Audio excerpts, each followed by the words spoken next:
그래서 변증을 했다 그랬잖아요. 그 몇 가지 변증들을 소개해 드리려고 합니다. 먼저 첫 번째, 신학적 논쟁을 통해 기독교는 신흥 종교가 아닌 가장 바른 종교임을 변증합니다.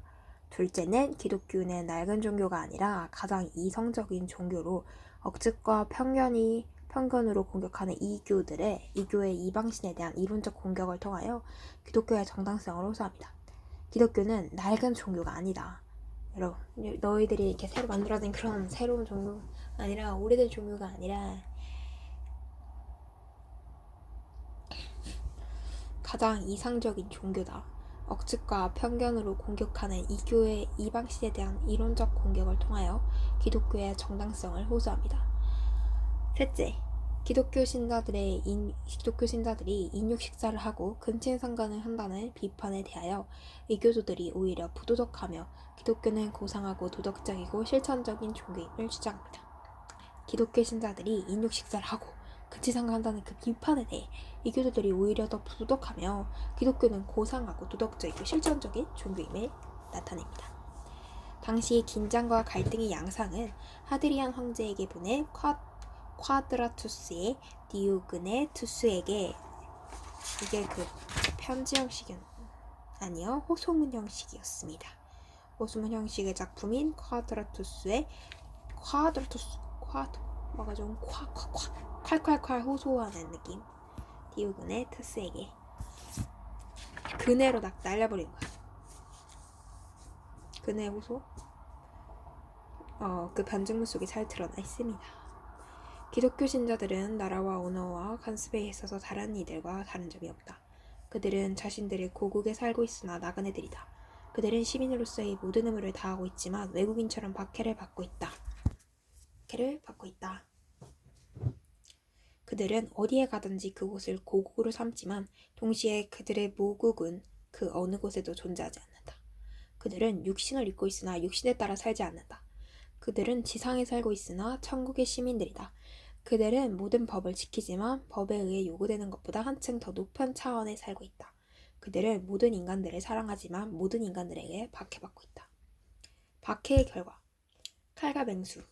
또한 그것도 모자라 불과 기름가마로 위협하던 로마 제국은 구세주 예수를 믿고 순교의 면류관을 쓰기까지 죽음으로써 헌신하던 기독교인들에게 정복되었다.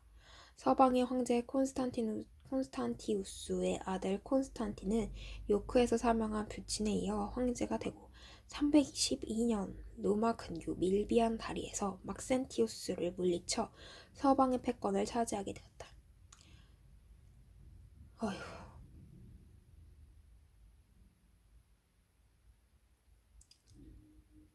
자, 서방의 황제 콘스탄티우스의 아들 콘스탄틴은 요크에서 사망한 푸친에 이어 황제가 되고 312년 로마 근교 밀비안 다리에서 막센티우스를 물리쳐 서방의 패권을 차지하게 되었습니다. 얘네가 동부였죠.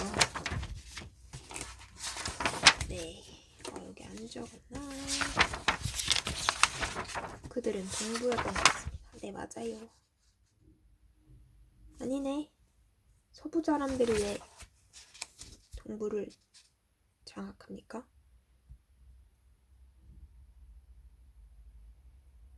진해가 황제가 되고 312년 로마 근교 밀비안 다리에서 막센티우스를 물리쳐 서방의 패권을 차지하게 됩니다. 내가 여기서 잘못 적었나? 서부는 막시미안, 자신은 제국의 동부를 다스렸다. 맞아, 서부는 막시미안. 막시미안은 콘스탄티우스를 부재로. 이런. 칼과 맹수 또한 그것도 모자라 불과 기름가마로 위협하던 로마 제국은 구세주 예수를 믿고 순교의 멀리간을 쓰기까지 죽음으로써 헌신하던 기독교인들에 의해 정복되었다. 서방의 황제 콘스탄티우스 아들 콘스탄틴은 요크에서 사망한 부친에 이어 황제가 되고 312년 로마 근교 밀비안 다리에서 막센티우스를 물리쳐 서방의 패권을 차지하게 되었다. 다음해 313년 2월 콘스탄틴은 밀란에서 동방의 총치자인 312년 2월 콘스탄틴은 밀란에서 동방의 통치자인 리키니우스와 만나 모든 종교에 대한 관용 정책을 담은 밀란 칙령을 반포하였다.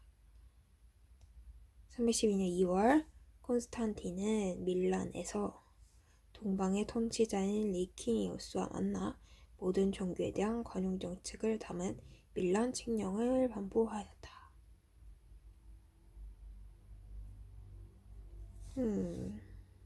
일단 위에가 이해가 잘 안됩니다. 칼과 맹세 또한 그것도 모자라. 맞아. 그것까지 이해돼. 로마제 구세주 예수를 믿고 순교의 멸류관 쓰기까지 죽음으로 선시하던 기독교인들에게 정복을 했어. 맞아. 에?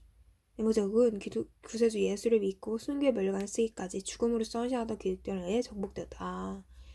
기독교가 이겼다고. 서방의 황제 콘스탄티우스의 아들 콘스탄틴은 요코에서 사망한 부친에 이어 황제가 되고 322년 로마 근교 밀비안 다리에서 막센티우스를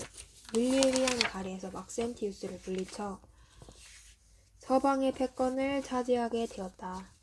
다음에 313년 2월 콘스탄틴은 밀란에서 동방의 통치자인 리키니우스와 만나 모든 종교에 대한 관용 정책을 담은 밀란 칙령을 발표하였다.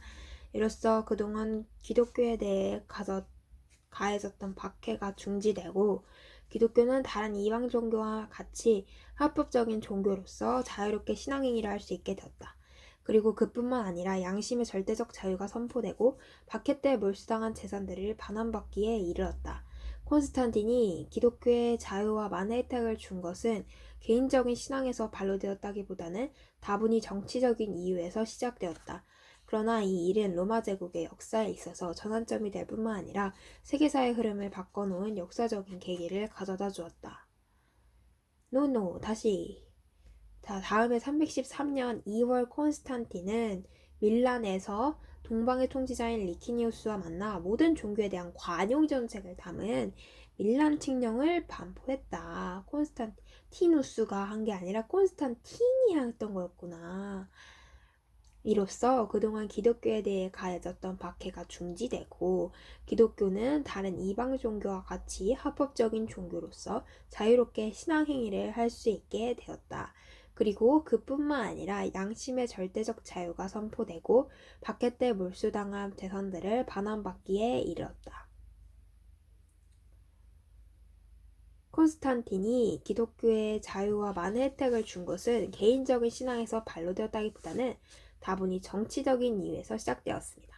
그러나 이 일은 로마 제국의 역사에 있어서 전환점이 될 뿐만 아니라 세계사의 흐름을 바꿔놓은 역사적 계기를 가져다 주었습니다. 이때로부터 교회는 박해 때 가졌던 생생한 믿음은 저버리고 제도화와 세속화의 길을 걷게 되었습니다. 교회는 이전과 달리 로마 제국과 밀착되어 정교일치라는 미로를 시작하며 국가의 지배를 받았고 이것은 시간의 흐름에 따라 더 발전되어 교황과 황제 사이의 지상권 싸움으로 나가는 데까지 이르렀다. 자, 지금까지 설명한 것을 간단히 정리하면 예수 그리스도의 복음의 진리가 세상에 널리 전해졌고 그리스도는 우리의 구주고 하나님의 아들이시라는 것을 더욱 확신할 수 있었고 부활과 영생을 믿는 종교는 기독교인임을 설명할 수 있었고 국가와 교회의 구별을 뚜렷지 않은 계기가 되었고 결국 로마 제국이 순교자의 피로 인하여 기독교화 되었다. No cross, no crown. 함께 고난을 당하고 함께 즐거워할 사람이 있다면 진정한 동고동락을 위해 비록 예수의 이름 때문에 팔이 잘리고 다리가 잘리고 수많은 고문과 탄압에 시달렸지만 예수 때문에 몸이 아프게 되고 가난해지고 상처받고 소외된 그들이 땅굴 속에서 몸과 피를 나누는 성만찬은 그들로 하여금 골록 친척 이상의 사랑을 경험하게 하였습니다. 자기 재산을 자기 것으로 생각하지 않고 필요에 따라 서로 나누어 먹고 나누어 갖는 유무상통의 사랑의 공동체였던 것이죠. 2000년 교회 역사 속에서 이 시대의 교회만큼 생명력이 있고 활기차고 박진감 넘치는 교회상은 찾아볼 수 없습니다. 비평적 연구과제 고대와 기독교 사이의 총체적인 정치적, 사회적 관계 연구. 기독교인의 박해는 무엇보다도 고대 법제사를 연구할 때 여전히 부분적인 측면이 되어 있으며 콘스탄틴 이전 시기의 국가와 교회의 그때의 관계를 재는 시금석으로 간주되고 있다. 이 시기에 일어난 기독교인 박해에 대한 비판적인 연구는 그것이 근본적으로 적대적인 관계라기보다는 사회 전체적인 위기 상황으로 인해 야기된 형상이었다. 고대 시작사들과 고전적 원학자들로 인해 역사적 맥락에 대한 선입견 없는 연구를 가능하게 하는 역할을 하게 됐다. 이건 무슨 말인지 못 알아듣겠어요. 그래서 1세기에 이르러 기독교는 소아시아 전역에 전파되었고요. 로마와 이집트까지 그 영역을 넓히게 되었어요. 당시 초기 기독교의 가장 중요한 과제는 유대교 전통과 기독교의 특징이 다르다는 것을 입증해 보이는 일. 그래서 아까 그 변증이 있었죠? 그리고 이방인에 대한 선교였습니다. 변증을 통해 이방인의 선교까지 완벽하게 끝냈군요. 이 일은 당시 가장 강력한 국가였던 로마 제국과 갈등을 빚게 되었고 결국 박해라는 물리적 제약을 받는 결과까지 나타납니다.